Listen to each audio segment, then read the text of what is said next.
মেহেরপুর কুষ্টিয়া আঞ্চলিক মহাসড়কের গাংনী উপজেলার অলিনগর মাঠের মধ্যে দুই মোটরসাইকেলের মুখোমুখি সংঘর্ষ হয়েছে।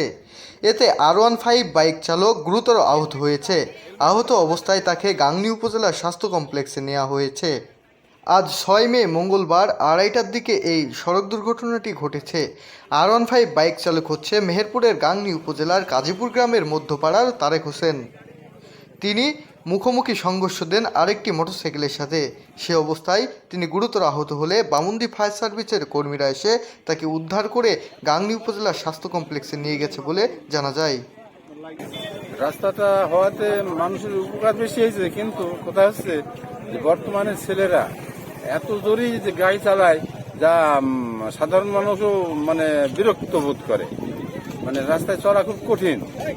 ছেলেদের মোটরসাইকেলের গতি